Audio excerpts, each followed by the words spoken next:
acabo de ver está ingresando.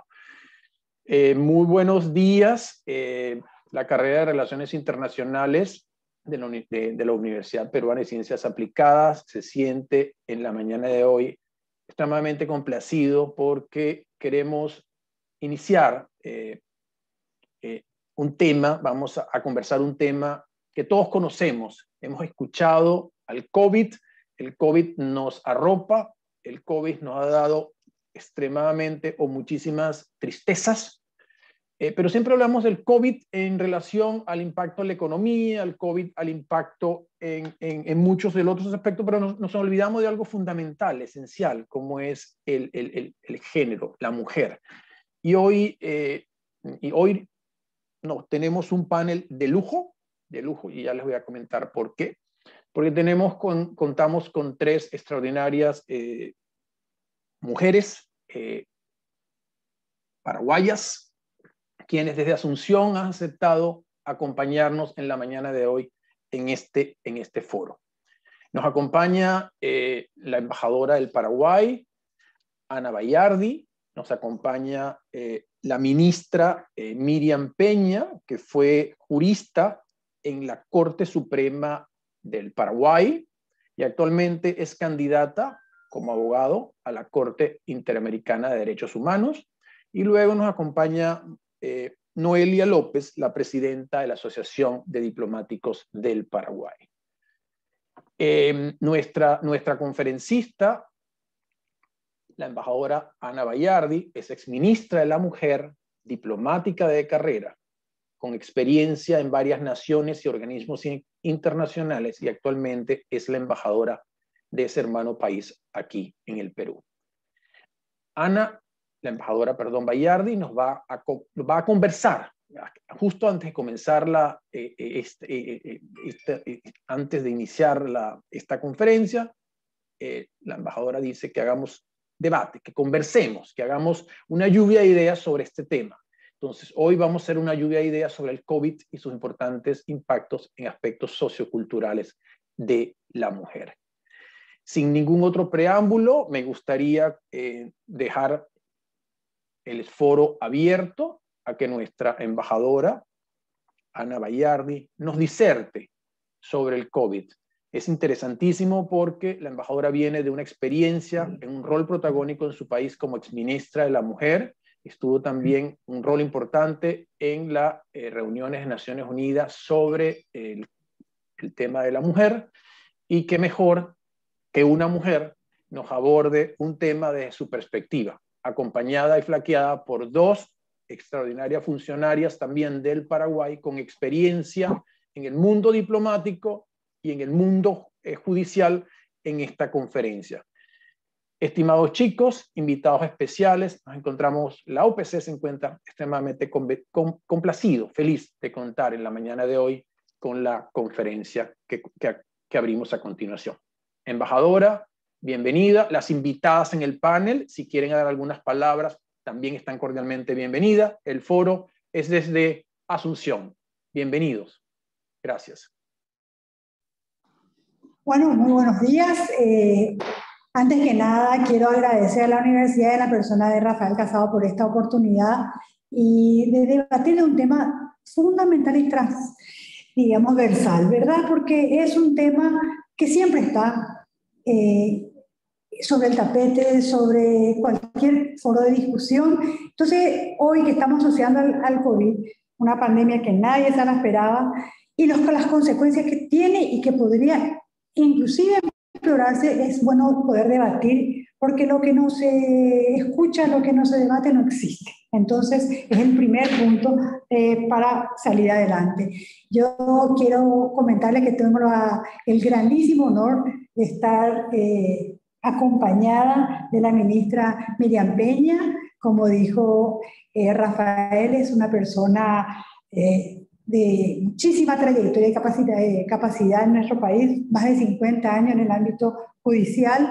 Se jubiló hace muy poquito tiempo de la Corte Paraguaya de Justicia, entonces para mí es un gran honor. Y también con Noelia López, que es una compañera, una colega, y hoy está presidiendo la Asociación de Diplomáticos Calafonados. Yo quiero solamente acá mencionar El último logro que tuvo la asociación nuestra es que el 8 de marzo el canciller Euclides Heredo aprobó el protocolo de prevención y sanción de la violencia y el acoso sexual y laboral en la Cancillería. Por lo tanto, para nosotros es un motivo de celebración. Ahora, y a mí me gustaría, como dijiste, Rafael, hacer una suerte de pequeña introducción, poner sobre la línea de debate algunos temas, pero esto se va a enriquecer con la experiencia de cada uno, con lo que pensamos cada uno, entonces así poder hacer un poquito más interactiva esta presentación.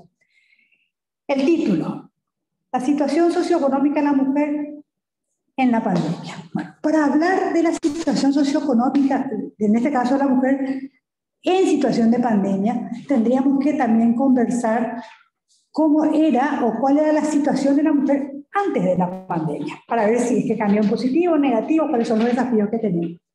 Vamos a hablar de nuestra situación a nivel regional. Bueno, la mujer, en el ámbito económico, ¿en qué áreas se desarrollaba o se desarrolla prioritariamente?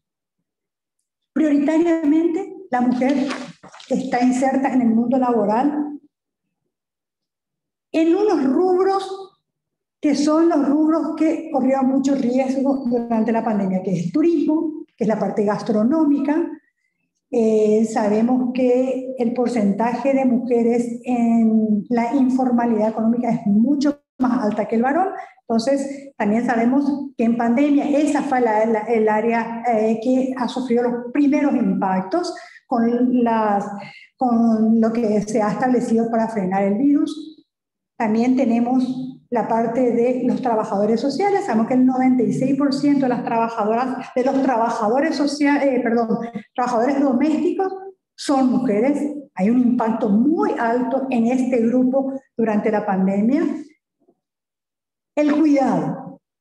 ¿Qué es el cuidado? El cuidado es una labor invisible, es una labor subestimada y es una labor efectuada en un altísimo % por la mujer. ¿Qué es el cuidado? Quien se encarga de la labor en la casa, el cuidado de los niños, de los ancianos. Entonces, ese cuidado, ¿dónde recae? Recae naturalmente sobre los hombros de la mujer, porque socialmente y culturalmente asumimos que el rol reproductivo es inherente a la mujer, ¿verdad? Entonces, esa es otra área que vamos a conversar. Desde el punto de vista de salud, más del 70% de las trabajadoras de salud, hablemos de las enfermeras, son mujeres, que son las primeras que estuvieron en frente de la lucha contra esta pandemia. Todo este espectro que estamos hablando, tenemos otro punto que tenemos que conversar, que es la violencia. La violencia antes de la pandemia, tenemos un altísimo porcentaje de feminicidio en la región. Yo hasta me atrevería a decir, bueno, no me atrevo yo a decirlo, lo dicen los organismos internacionales respectivos, Latinoamérica es la región más violenta contra la mujer. Sacando de lado, ustedes me pueden decir, no, pero está en el mundo árabe tiene otra cultura, donde la mujer tiene otra posición social, pero nosotras en Latinoamérica, que hemos salido al mundo laboral, que nos hemos, en los últimos 20 o 30 años, tomar un rol más protagónico dentro de la parte económica, venimos sufriendo violencia permanente, que está siendo visibilizada en los últimos tiempos. Bueno, entonces, esta situación también se ve alterada con la parte de la pandemia. Hablemos primero de la violencia. Antes de la pandemia, el 18% de las mujeres y las niñas entre 15 y 49 años que han tenido una relación han sufrido una violencia sexual física en los últimos 12 meses. Cuando hablamos de la mujer que está en una relación de pareja más prolongada, este porcentaje sube al 30%. Tenemos que tener en cuenta que la violencia física se denuncia en un 30% y la psicológica solo un 10%. ¿Eso qué significa? Que dentro de estos porcentajes hay un porcentaje amplísimo que ni siquiera figura en los registros porque no se llega a la denuncia.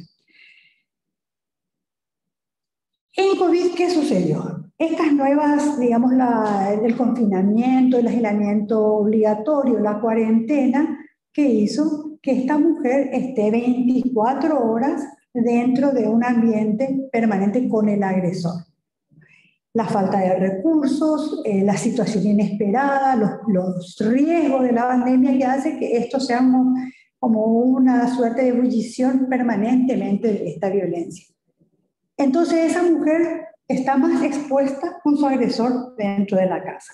Tenemos que tener en cuenta también que por estas medidas que han tomado todos nuestros países durante la pandemia, muchos de los servicios de prevención a la violencia o de asistencia a la víctima dejaron de ser presenciales para ser ya sea telemáticos o por teléfono. ¿Y eso qué implica? Si bien hubo más denuncias de violencia, también se estima que muchas de esas personas que están violentadas no pudieron denunciar. ¿Por qué? Porque estaban justamente en presencia permanente del agresor. Entonces, no podían tomar un teléfono y pedir ayuda o no podían irse a los centros de asistencia. Por lo tanto, esas mujeres están mucho más expuestas. Yo con mucha tristeza tengo que decir que hoy leí que en Paraguay tuvimos un caso de feminicidio ayer a la tarde. Y esa es una constante que nos da miedo abrir los periódicos, porque eso es algo en nuestra región del día a día. Bueno, esa situación de estas mujeres fue empeorando. Tenemos que tener en cuenta que estas mujeres tenían también una, digamos, una actividad laboral que podían o no verse afectado directamente con la pandemia. Por supuesto, desde el punto de vista económico, como dije, uno de los sectores que más se vio afectado por la pandemia, ¿qué fueron? El trabajo informal, turismo, gastronomía, donde el altísimo porcentaje de empleados son mujeres. Estas mujeres quedaron o con una disminución laboral o directamente quedaron desocupadas y sin un ingreso económico a la casa. Si tomamos en cuenta aquellas familias que se encuentran en una situación de pobreza, vemos que las familias monoparentales encabezadas por una mujer sufren más de los embates del COVID porque son económicamente más desfavorecidas que las de los varones. Entonces acá tenemos otro ámbito de, digamos, a tener en consideración sobre los embates que hizo el COVID en la vida de las mujeres. Económicamente, entonces, se vieron tremendamente afectadas. Si tomamos en cuenta las trabajadoras domésticas, en el caso de ellas, ¿cómo repercutió en sus vidas? Muchas de ellas tuvieron que pernoctar en la casa de donde trabajaban por el temor al contagio, entonces para no perder los empleos tenían que quedarse en donde trabajaban. Aquellas que tenían que circular y lo podían hacer estaban tremendamente expuestas al virus, tanto para su lugar de trabajo como para su casa. Muchas fueron despedidas. Aquellas que trabajaban por hora fueron disminuidas en las horas laborales. Por lo tanto, es una realidad de las trabajadoras domésticas remuneradas, que fue uno de los efectos más agresivos que tuvo la pandemia. Y eso, como sabemos, tiene toda una cadena que va entrelazada. Económicamente pierden valor adquisitivo, están en una familia donde no pueden mantener como mantenían antes, si estaban en una situación de violencia. Esta situación agrava la violencia en la cual están inmersas. Entonces, como se dan cuenta, es toda una cadena. Cuando hablamos de la salud, como dije, el 70% de los puestos de trabajo del sector de salud son mujeres. Entonces, ¿qué sucede? Estas enfermeras están primero en el frente de batalla en los puestos de salud donde ellas están sirviendo y también en sus casas. ¿Por qué digo en sus casas? Agreguemos un nuevo panorama que no lo habíamos visto, por lo menos ninguno de nosotros tuvimos experiencia de una pandemia previa a esta. El caso del sector educativo. El 70% del sector educativo son mujeres. Entonces, ¿qué significa? Salud, primera línea, y educación tiene rostro de mujer. Este 70% de maestras no se queda sin trabajo, eso es categórico, queda en la casa, pero tiene que aprender técnicas que no conocían, tienen que reinventarse de la noche a la mañana para poder hacer las clases en Zoom, ¿verdad? Y a esto tenemos que agregar que aparte de dedicarle ese tiempo a sus alumnos, ¿verdad? También se tienen que dedicar a la casa. ¿Por qué? Porque el cuidado aumenta al interno de los hogares. ¿En qué sentido? Los niños ya no van a la escuela, siguen la escuela de la casa. Los padres no estamos preparados tampoco, ninguno estuvimos preparados para poder acompañar a nuestros hijos en el desafío que implicaba la educación a distancia. Ni los maestros, ni los padres. Entonces, ese deber del cuidado, como habíamos hablado antes, toma grados de más exigencia para la mujer. ¿En qué sentido? Tenemos nuevos desafíos. Los niños no van a la escuela, quedan en la casa, tengo que atender a los niños, tengo que aprender para acompañar en su educación con toda... Bueno, yo no tengo ni un niño en esa situación, pero conozco a muchísimas mamás como Noelia, con todo el estrés que eso implica, porque es un estrés tremendamente grande poder... Bueno, ustedes están en la universidad, también habrán tenido una experiencia, claro que no con chicos escolares, pero sí, es un desafío para todo el sector educativo. Entonces, ese nivel de cuidado también suma más trabajo sobre los hombros de la mujer. Entonces, ¿qué podemos decir de todo esto? Que la pandemia tuvo sus efectos y a mi modo de ver negativos sobre la situación socioeconómica de la mujer. Porque ya previamente no estábamos en el mejor de nuestras posibilidades. Y post de la pandemia, lo único que hizo fue agravarse esas gran brechas que existían entre el hombre y la mujer, ya sea la digital, ya sea la económica, la de salud. La salud también se vio tremendamente afectada porque, digamos, la mujer es la que más hace usufructo del sistema de salud, ya sea por la condición de nuestro sistema reproductor o porque somos quienes acompañamos a los hijos y a los ancianos a sus consultas de salud. Con la pandemia eso también se suspendió. ¿Por qué? Porque todo el frente de salud fue enfocado primariamente para la contención de la pandemia. Entonces, muchas, de nuestra continuidad en la parte de salud también se vio afectada. Entonces, podemos decirnos que todo fue negativo. Yo no quiero ser tan, pesimista, ¿verdad? Porque la mujer siempre nos caracterizamos por sacar lo positivo de las desgracias que nos pueden ocurrir. Pero sí nos implica mucho más esfuerzo de lo que ya teníamos. También tenemos que tener en cuenta que la mujer que estaba, trabajando en el área económica formal, muchas de ellas, o gran parte de ellas, eran en empresas pequeñas de 5 o 6 empleados, que fueron las que sufrieron el embate y fueron las que cerraron y las que quebraron realmente en esta pandemia. Muchas se reinventaron, pero esa reinversión que lograban, tenemos que tener en cuenta que implicaba todo lo que estamos hablando, que es el cuidado en la familia, el cuidado personal, que si estaba en violencia, está, porque sigue estando, porque lastimosamente la pandemia no nos está dando tregua. Cierto que no estamos en una cuarentena rígida, pero estamos todavía al filo de la navaja en lo que es los peligros que implica. Nosotros no hemos zafado todavía esta pandemia, nadie puede saber cuándo vamos a zafar, pero creemos que tenemos para un buen tiempo todavía. Lo que sí lo han expresado el secretario general de las Naciones Unidas, que esta pandemia lo que hizo fue el gran retroceso que la mujer ha ganado en los últimos 10 años en avance.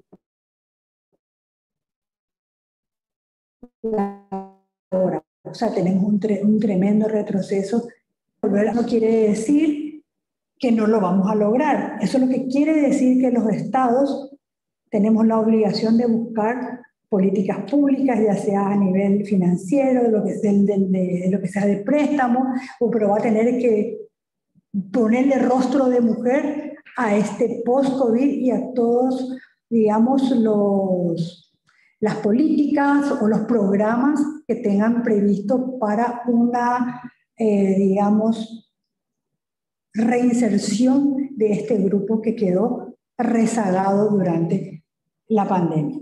Entonces quiero empezar a dejar acá esta primera introducción y poder hacer esta charla de manera activa, un debate que nos enriquezca a todos. Así que, Rafael, te paso la palabra. Muchísimas gracias, embajadora. Voy a leer, hay una pregunta en el chat que voy a leer. Es una pregunta que es la siguiente. Me gustaría saber las medidas que plantean frente a la informalidad laboral y qué políticas implementan para una adecuada inserción laboral.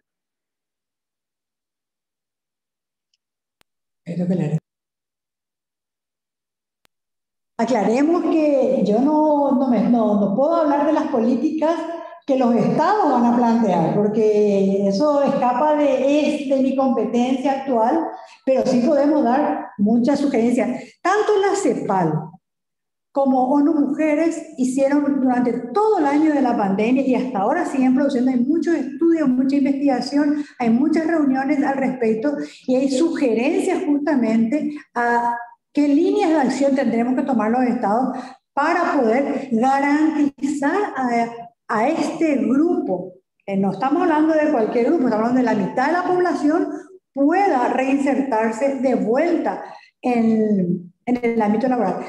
La informalidad laboral, no lo voy a hablar yo desde el punto de vista de la situación en Perú ni de Paraguay, pero sabemos que la informalidad laboral es un desafío que ya estaba presente en nuestra agenda antes de la pandemia. Eso no es algo nuevo con la pandemia. Con la pandemia lo que se hizo fue evidenciar lo que ya teníamos, que a cualquier pequeño cambio de mercado, lo primero que se ve afectado son los empleados informales.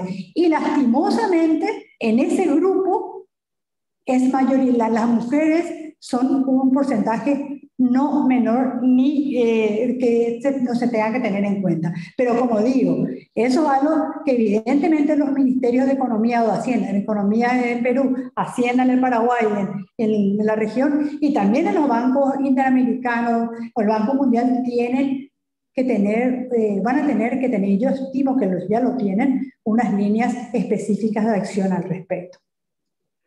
Muchísimas gracias, embajadora. Hay otra pregunta, pero hago yo, abriendo esta idea de debate, un poco tomando la parte de tu interesantísima reflexión, y es el lado positivo, porque efectivamente yo soy de la tesis que las crisis se transforman en oportunidades, y una de las oportunidades que en este momento ha lanzado el mundo es esto que estamos pudiendo vivir el día de hoy, y es poder realizar una lluvia de ideas, un encuentro, unas reflexiones de manera virtual. Entonces yo sí creo que es un lado positivo para muchos de las posibilidades y roles que se pueden desempeñar. Entonces efectivamente hay un gran impacto en la mujer, pero yo creo que esto también va a tener un lado positivo, porque hoy en día la mujer, yo lo digo por ejemplo desde el punto de vista familiar, un familiar estaba embarazada, en condiciones normales hubiera tenido que durante su embarazo ir a trabajar a su empresa.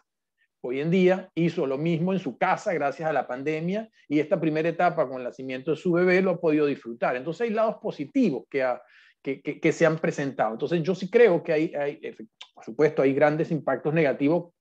Eso que comentaba, pues es muy fácil tener que, y desde el punto, si la empresa no es rentable, tiene que comenzar a cortas empleos, y entonces siempre vas a dejar un segmento hacia afuera. Pero por eso digo, me parece súper interesante que sí, efectivamente, hay un lado positivo también para la mujer producto de esta situación de la pandemia. Y quería compartir esta reflexión. Gracias. Yo estoy totalmente de acuerdo contigo, Rafael, en lo que acabas de decir, siempre y cuando las labores domésticas al interno de la familia se vean organizadas de manera recíproca, redistribuida y equitativa al interno, todos digamos, de quienes conforman ese núcleo familiar. ¿Por qué te digo esto? Porque es cierto, primero que asumimos que la responsabilidad de los hijos es exclusivamente de las madres, y no es así, ¿verdad? Necesitamos que al interno de la familia, todos los componentes de esa familia sean responsables activamente de ese deber del cuidado al interno.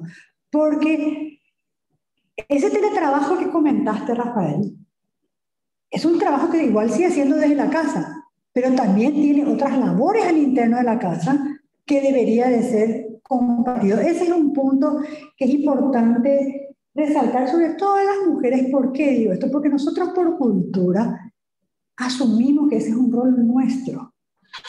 Y me hago totalmente, digamos, asumo esa responsabilidad, porque asumimos que como yo le atiendo a mi hijo no le va a atender nadie, como yo le enseño no le va a enseñar a nadie. O sea, nosotras mismas limitamos esa corresponsabilidad muchas veces de nuestras parejas, de nuestros maridos o de nuestros mismos hijos, que no les obligamos a que tomen esas pequeñas decisiones que tienen. Es un desafío para toda la familia, definitivamente, y es así como vos decís, hay que sacar lo positivo de lo negativo. Y por eso dije, sobre todo las mujeres latinoamericanas sabemos cómo levantar cabeza y cómo sacar y reírnos de nuestras desgracias y ver lo positivo de la vida. Voy a contestar José Luis López, que pregunta qué proyectos se están implementando con respecto a la violencia en Paraguay y cuál es el balance en los resultados obtenidos. En Paraguay nosotros tenemos desde el año 2016 salió la Ley de Protección Integral a la Mujer, una ley que nos costó muchísimo lograr, que hoy en día está vigente. Desde ese año tenemos la tipificación del delito penal del feminicidio. ¿Qué proyectos se están implementando? Bueno, nosotros tenemos en Paraguay existe el Ministerio de la Mujer. El Ministerio de la Mujer no es solamente un ente rector, sino también ofrece y potencia los servicios. Tiene un trabajo coordinado con los demás, digamos, estamentos del Estado, ya sea el Poder Legislativo como el Ejecutivo. Y el Ministerio de la Mujer puntualmente lo que dan es asistencia psicológica, asesoramiento legal. Y tenemos, bueno, que es único, no sé si hay otro, pero en Sudamérica era el primero que tenemos un centro que se llama Ciudad Mujer, donde están más de 80 servicios de la mujer de 3 instituciones dispuestas en un solo predio. ¿Eso qué significa? Que la mujer que iba ahí podía tener atención psicológica, atención física, de salud, jurídica, estaba la policía, está la fiscalía, entonces está todo concentrado. ¿Cuál es el inconveniente? Que solamente tenemos en Central. O sea, no tiene una cobertura nacional, pero son puntos que vamos avanzando. Y está en móvil. Y está en Ciudad Mujer Móvil, que en pandemia después se suspendió. Sin embargo, en Ciudad Mujer, digamos, el estable, eso en pandemia no se cerró. Tenemos centros de acogida no suficientes, porque tenemos centros de acogida solamente en 3 lugares en Paraguay. Y bueno, eso es. Ahora, ¿qué balance de resultados obtenidos? José Luis, es un poquito complicado hablar de un balance, te explico por qué. Porque los estudios, no tenemos estudios permanentes de investigación que nos puedan dar cifras concretas. Y decir, bueno, estas acciones previnieron tantos feminicidios, eso es imposible de saber. Pero sí yo estoy convencida que todas estas acciones llevaron a un empoderamiento de la mujer. ¿En qué sentido? La mujer se anima a denunciar. ¿Por qué? Porque ve que es escuchar. El mayor reto que tenemos como sociedad ante la violencia, ya sea de los niños o de la mujer, es el yo te creo. El no dudar de esa situación. Y eso creo que como sociedad, tanto en Perú como en Paraguay, en la región, hemos ido avanzando en los últimos años. Ya socialmente a la mujer víctima se le cree y se le condena más al agresor. Antes decíamos, bueno, pero es tu papel. Es tu papel, no. Si tanto no te gusta, ¿para qué te quedas en la familia? O sea, se ponía todas las cargas emocional y de responsabilidad sobre la víctima y no sobre el victimario. Eso, como sociedad, en los últimos años fuimos rompiendo. Entonces, no sé si José Luis, con eso te contesté, pero sí hay acuerdo, también Perú lo tiene y me consta, porque en alguna oportunidad hemos accedido a algunas de estas protecciones que ofrece Perú para mujeres víctimas, en el caso de paraguayas que son residentes en Lima y tuvieron alguna que otro inconveniente, pero eso no va a ser nunca suficiente si cultural y educativamente no rompemos los ciclos de la violencia. Entonces, esas son, digamos, gestiones que yo siempre digo, no hay que ser pesimista, pero esta generación no vamos a ver la erradicación de la violencia, ni siquiera nuestros nietos. Lo que sí podemos ver es la disminución de esa violencia y por lo menos ofrecerle a esa mujer víctima un yo te creo y un acompañamiento y programas que realmente le permitan salir de ese círculo de la violencia que están inmersas. A ver un poquito. Hay otra pregunta, sí, hay una pregunta que guarda relación, embajadora, a lo que estaba reflexionando ahora, que dice, ¿qué debemos motivar en nuestra sociedad latinoamericana para lograr que el posesionamiento de las mujeres sea restaurado nuevamente en el ámbito laboral? Y esto guarda relación un poco a la reflexión que acaba de finalizar. Y quería agregarle un tema cuando hablaba que efectivamente probablemente la generación de los nietos no lo pueda ver. Y es que hay que entender que este es un proceso histórico, o sea, es un modelo de desarrollo que se implementó en siglos atrás. ¿Y a dónde viene la referencia? Yo tuve la oportunidad de vivir en Europa y nunca se me olvida que una familia me invitó a cenar y entonces ella me dijo en la mesa, mi esposo abre el vino, pero yo cargo las bolsas del mercado.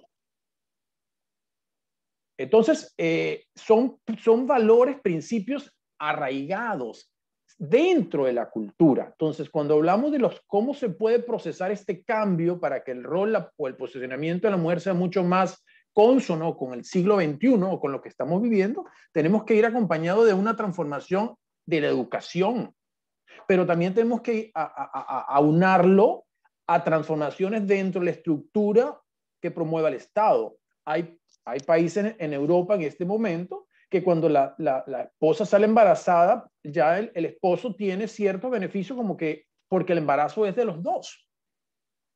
Entonces, uno se puede reír, oye, yo recuerdo cuando mi esposa estaba embarazada y decía, bueno, tengo los síntomas de mi esposa. Entonces, eso no sean los síntomas, son responsabilidades. En Latinoamérica todavía estas responsabilidades no están marcadas como el derecho a no ir a trabajar, el derecho al descanso, el derecho a vinculado al proceso natural de la gestación, porque en el fondo el hijo es de los dos.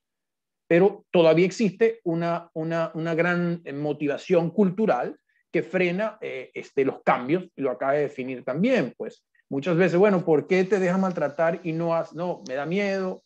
¿Dónde? Voy a los centros a denunciar. Tengo yo que demostrar, yo soy la víctima, pero tengo que demostrar que no soy culpable. En fin, el modelo de alguna manera requiere grandes ajustes. Y paso para la pregunta que debemos motivar en nuestra sociedad, que es la pregunta que está en el chat. Gracias. Está en mute, embajadora, no se le escucha. Estaba leyendo la pregunta, sí. ¿Qué debemos motivar? No, que no puedo leer bien. Para lograr el posicionamiento de las mujeres se restaurar nuevamente en el ámbito laboral. Bueno, ¿qué debemos motivar? Primero que tenemos que tener acceso al crédito. La mujer no tiene el mismo acceso al crédito que el varón. ¿De qué punto de vista? Porque hay unos requisitos, ¿verdad?, que muchas veces o no son propietarias o no tienen, digamos, un aval que garantice el retorno del préstamo. En mi experiencia particular, cuando era ministra de la Mujer, logramos que el crédito agrícola tome en consideración a la mujer como beneficiaria de ese crédito, y les puedo decir con muchísimo orgullo, estoy segura que la realidad paraguaya es la misma realidad peruana y latinoamericana. La mujer es 100% pagadora de sus préstamos. Tiene un porcentaje de morosidad mínimo con respecto a otros agentes. Entonces, ese es un punto. Ver que la mujer de escasos recursos, porque la mujer empoderada, la mujer que tiene, digamos, que es instruida, que tiene conocimiento, que tiene el aval de la familia, que tiene bienes, no necesita de estos, digamos, de estas ayudas. Pero sí aquella mujer que tiene una empresa de 3 o 4 empleados, que se trabajaba en la informalidad vendiendo el día a día, sí, una de las políticas que podríamos o que habría que considerar es el acceso al crédito, a créditos blandos, a créditos que ella le permita poder retomar y salir adelante. ¿Por qué digo esto? También, y esto no lo estoy inventando yo, esto es algo que figura en todas las investigaciones hechas por los organismos internacionales. El 70% o el 90% del ingreso de una mujer lo destina exclusivamente para la familia. ¿Eso qué significa? Que aquel dinero que la mujer gana, sus primeros beneficiarios son sus hijos. Al varón, por ejemplo, sabemos que el varón invierte en la familia entre un 60 y 70% de sus salarios o de su ingreso económico. Entonces, me salió un mensaje, pero eso es... No pasa nada. Es una... No, disculpa. No. Entonces, entonces es importante apostar por la mujer, pero por aquella que realmente hoy está en el umbral de pobreza, en el umbral que puede caer en pobreza. Ese es el punto que debemos evitar. No porque una mujer que cae en pobreza es una familia que cae en pobreza. Eso también es algo importante de destacar. Después, no sé si hay otra pregunta.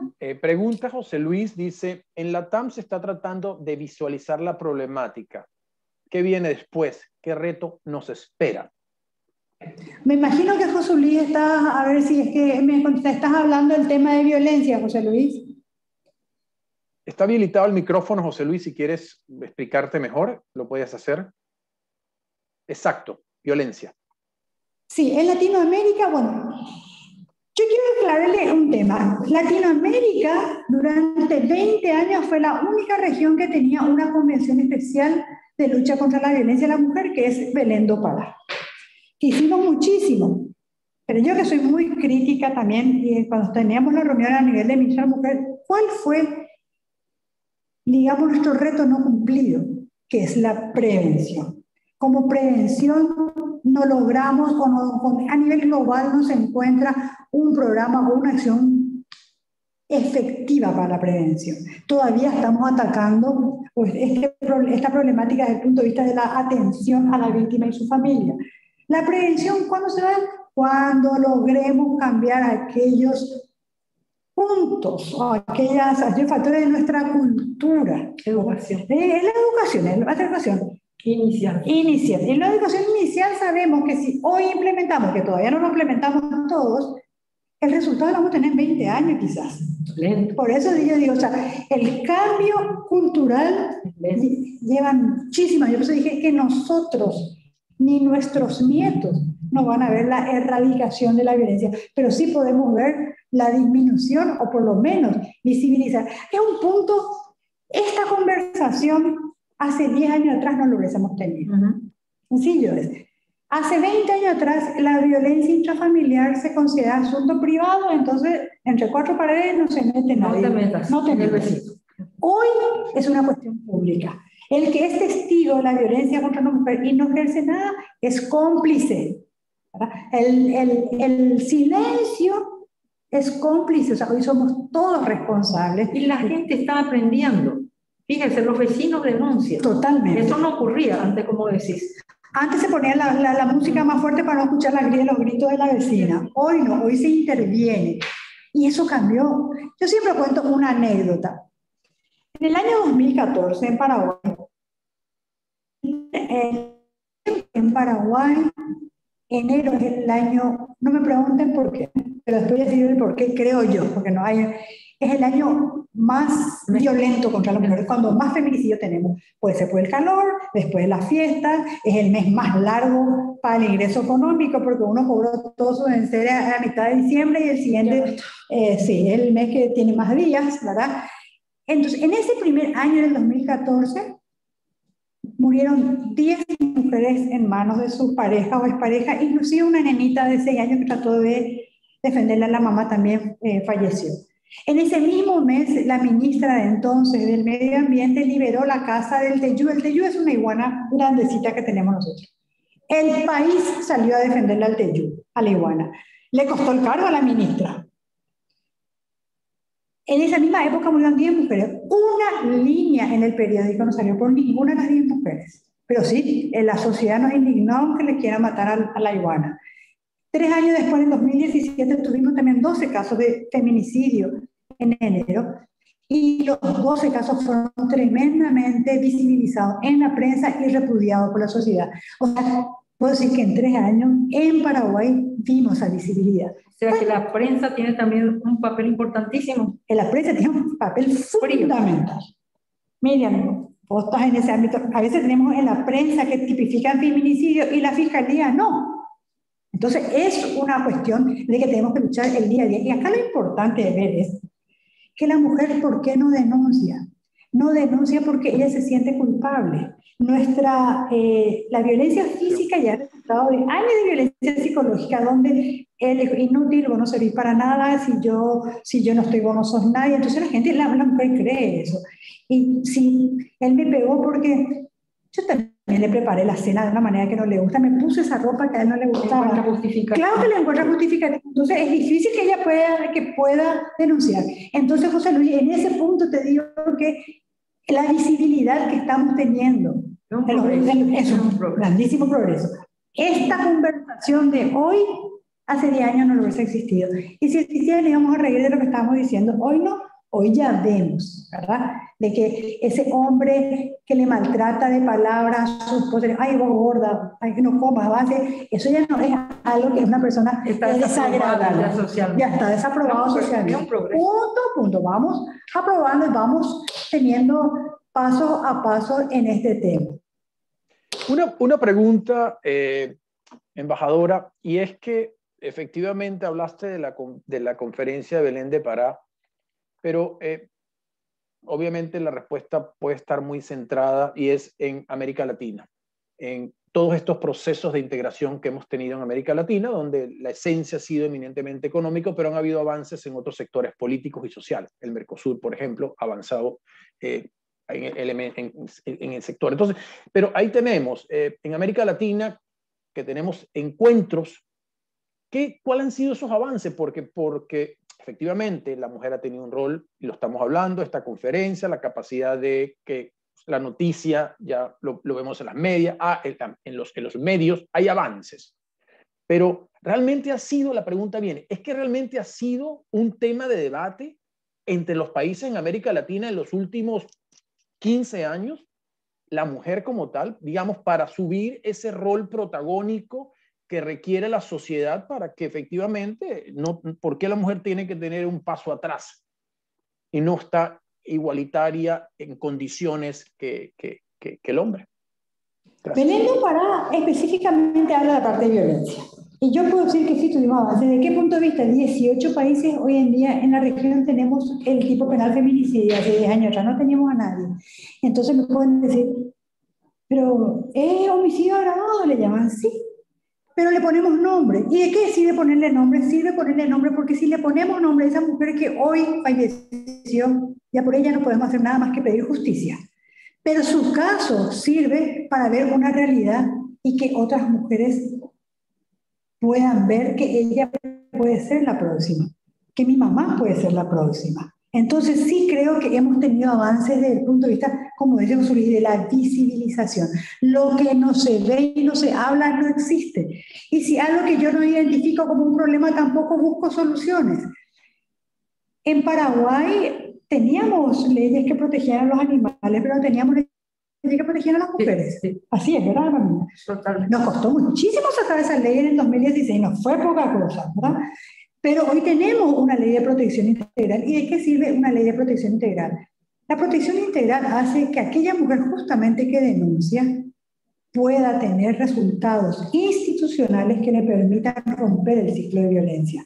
Porque sabemos que cuando llega la denuncia, ya es en muchísimos casos el punto del no retorno. ¿Por qué? Porque primero intervino la familia, te casaste, para toda la vida, tenés que dar una oportunidad a tu marido, está aquello, está la iglesia, hace lo mismo.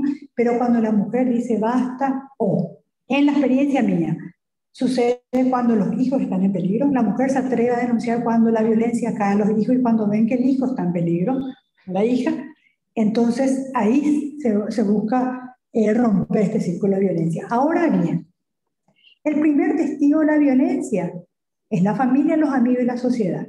No es el Estado, no son las instituciones. Por eso digo, la violencia se aprende, por lo tanto también se puede desaprender. Entonces, si socialmente a ese señor, a esa pareja, estamos un grupo de amigos, y hay uno que siempre le maltrata verbalmente, y los amigos nos callamos y consentimos, estamos propiciando. Pero si le agarramos una parte, bueno, escuchame una cosa, amigo, lo que estás haciendo con tu señora es violencia, le estás violentando y es desagradable para todos nosotros. Esa persona puede cambiar, puede orientarle, puede haber, hay asistencia, hay, digamos, programas para el hombre agresor leve. Al feminicidio ya no hay programa, el feminicidio ya cruzó el umbral, eso es categórico, ¿verdad? Tiene otro tipo de intervención. Pero sí creo, Rafael, que Belén do Pará, si bien en la parte preventiva no logramos los avances que podríamos haber esperado, en la parte de visibilización y de protección integral a la mujer, sí tenemos grandes avances en toda la región. Lo decía porque efectivamente estamos hablando del orden jurídico, pero hay otros elementos para que la igualdad de la mujer en todo guardarían relaciones en cambios dentro de la estructura de la sociedad. Hablamos de políticas educativas, bien lo has dicho, esto no lo vas a cambiar de un día para otro. Esto es un proceso que va a comenzar desde el nido y a partir de ese momento tiene que sumarle los 20 o 30 años de ese proceso natural. Entonces, es un poco donde viene qué más ha hecho el Estado en procura de esta igualdad. Porque en América Latina, en estos esquemas procesos de integración, ha habido grandes foros de debate, donde el centro ha sido el tema económico, pero esta realidad probablemente no ha sido abordada con la misma impronta, con la misma urgencia. Dice José Luis, ¿cuál sería el rol de la parte masculina en todo este proceso? Quizás se podría reflexionar un poco del feminismo. Bueno, el rol, primero que tenemos que ver que no hay un rol femenino y un rol masculino para la prevención de la violencia o ver del cambio de roles culturales. Somos todos estamos igualmente comprometidos, igualmente responsables. Entonces, el hombre no es, el rol masculino no es un rol adyacente o complemento, no, es parte activa fundamental. El feminismo es justamente eso, el feminismo es una corriente que busca la igualdad de hombres y mujeres. Está mal visto, está erróneamente conceptuado cuando ven al machismo como, digamos, contraparte del feminismo. No, la contraparte del machismo es el hembrismo, eso es otra cosa. El feminismo no busca la superioridad de un género sobre el otro. Eso es importantísimo resaltar. El feminismo busca la igualdad real y sustantiva. En nuestros países, en todos los países tenemos en la Carta Magna igualdad entre el hombre y la mujer. ¿Cierto? En blanco y negro es fantástico, somos todos iguales, pero en realidad no es así. Es más, acá Miguel me va a ayudar porque yo no soy jurista, nuestra Carta Magna dice que el hombre y la mujer tienen igualdad entre el hombre y la mujer y que el Estado se encargará de los mecanismos para que esta realidad sea real. Totalmente. Entonces, sea efectiva. Para que sea efectiva. Entonces no son. Pero esa parte del Estado tampoco cumple. Claro, no cumple, porque yo le a tierra las declaraciones. Exacto, o sea, en blanco y negro somos todas las regiones maravillosas. Claro, porque la igualdad la determina el Estado a través de su implementación, según la Constitución. Totalmente, totalmente. Y de repente necesitamos las mujeres de, digamos, programas o herramientas que hagan la discriminación positiva, hasta tanto esa igualdad sea real y sustantiva. Que nos falta mucho todavía. Por ejemplo, en los congresos. El Congreso para Paraguay el 80% son hombres, el 20% son mujeres. Para algunos, ese 20%, es una gran conquista solucionada, ya no hay nada más que reclamar. No, vamos a reclamar hasta que nos sean 50.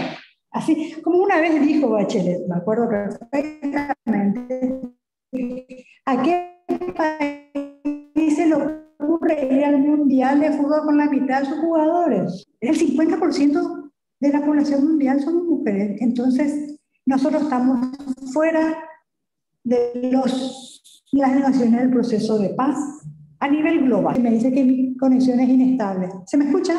Sí, te escuchamos perfectamente, sí. Sí, escuchamos. Entonces, si vamos a hablar un poquitito, mínimamente déjenme mencionar algo. En los conflictos armados, las máximas víctimas civiles son las mujeres y los niños, ¿sí? Pero en las mesas de negociación de paz no hay ninguna mujer sentada.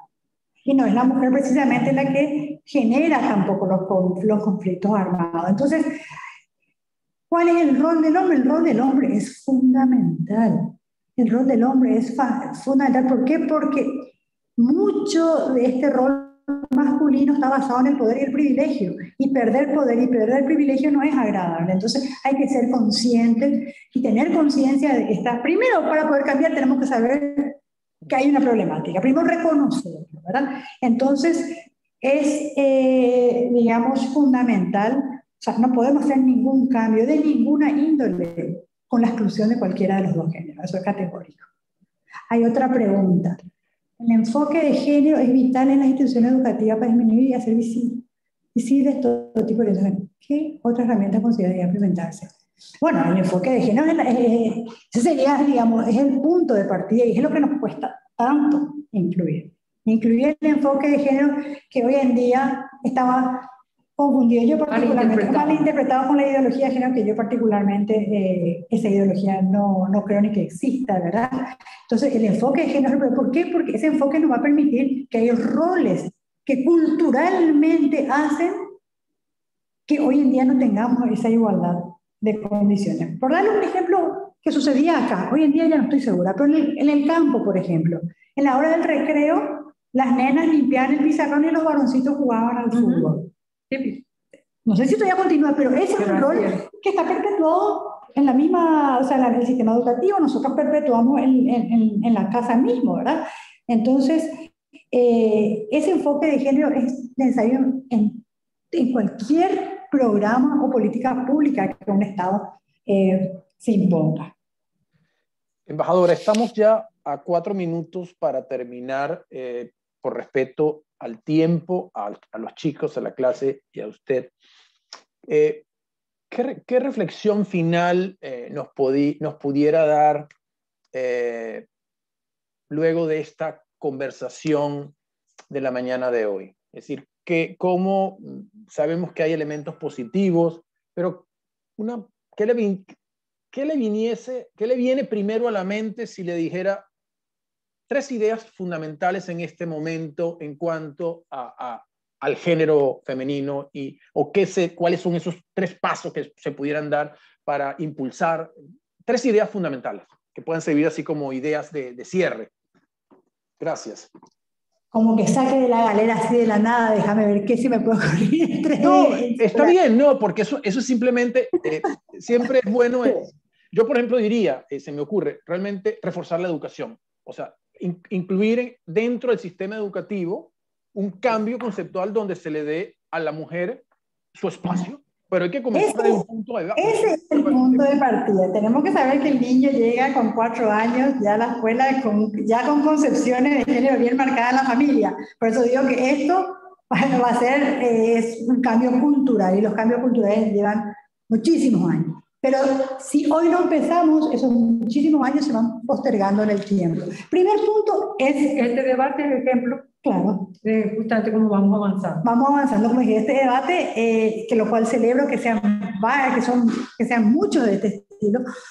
Primero que nada es ver, de romper ese esquema de que la mujer tiene que estar solamente en el ámbito reproductor, ¿verdad? Alentar a nuestras niñas a que se interesen por la ciencia, por las matemáticas, alentar a nuestros varones de que ellos pueden expresar sus sentimientos, porque nuestra cultura patriarcal y el machismo, ¿qué hace? Estamos generando digamos, hombres que no pueden expresar sus sentimientos. No, el varón no llora. El varón sí llora, por supuesto que llora. Y como lloramos todos, es una forma sana de expresar un sentimiento que estamos cercenando a los hombres desde ese punto de vista. El varoncito que se cae, no, vos sos varón, no llores, no tenés que llorar, se lastimó la rodilla, claro que tiene que llorar el niño. Entonces, cambiar esos roles culturales que le limitan en su manifestación al varón y le condicionan en un futuro a la nena, ¿verdad? Entonces, el primer punto es la educación. Eso es el punto de partida fundamental. Cuando estamos más allá, eso es a largo plazo. En el corto plazo, a la mujer víctima, usar la palabra yo sí te creo. Ya después la justicia dirá si estás mintiendo o no, pero Barcemos es yo sí te creo. A los niñitos, siempre al niño hay que creerle, no al adulto. Ya después se dirá si el nene está mintiendo o no. Generalmente no sucede. La violencia que sufren nuestras niñas, nuestros niños y nuestros adolescentes es muchísima. En este país, en Paraguay, tenemos 2 niñas entre 10 y 14 años por día que dan a luz. Y eso no es fruto del amor, lo sabemos todos, es fruto de la violencia y del entorno familiar violento en el cual ellos se viven. Entonces, primer punto es creer, yo sí te creo, ¿verdad? Eso es para prever la violencia. En el ámbito laboral tenemos que potenciar y dar las herramientas para que las mujeres y los varones que están en una situación de vulnerabilidad económica puedan levantar cabeza. Tenemos que generar, digamos, las políticas, ya sean macroeconómicas, financieras, lo que sea, de que permitan a este grupo social de que no caiga en la pobreza, que pueda salir adelante. Entonces tenemos 3 puntos. La parte cultural es a muy largo plazo, porque si no empezamos hoy, estamos perdiendo tiempo. En el ámbito de violencia, entender que la persona que está violentando, porque la mujer no denuncia, porque quien le está violentando es la persona que ya eligió en el sentimiento, es el padre de sus hijos, y socialmente hay toda una sociedad que le dice, ya te casaste, mi reina, te quedas donde estás. Hay que aguantar, eso se va cambiando. Entonces, yo sí te creo, y eso, toditos, porque yo les puedo asegurar, todos nosotros cerramos los ojos, pero absolutamente todos conocemos por lo menos un caso de violencia en nuestro alrededor más inmediato. Si tomamos la violencia psicológica como una de las violencias, y la violencia psicológica es un paso previo a la violencia física, entonces todos somos responsables. Entonces, 3 puntos, como me dijiste, Rafael: la parte cultural, al interno de nuestra familia podemos hacer grandes cambios con nuestros hijos, a nivel macroeconómico, a nivel económico, dar las oportunidades, digamos, a las mujeres y a las personas con créditos blandos y con políticas financieras, lo que sea, que puedan ir apoyándoles en su desarrollo. Muchísimas gracias, embajadora. Realmente hemos cumplido nuestro tiempo. Realmente deseo agradecerle muy, pero muy especialmente la extraordinaria conversación. Realmente fue un conversatorio que sostuvimos en el día de hoy. Dentro de los participantes está la embajadora del Ecuador, a quien agradezco también las palabras por el interesante conversatorio. Y aprovecho y le saludo a mi amiga Eva, y veo que también está presente nuestra ministra que está en la embajada en Inglaterra, y a mis compañeras que están en Lima, así que les agradezco la presencia de ella, y a Eva un fuerte abrazo y gracias por siempre acompañarme y apoyarme en todo esto, Eva querida.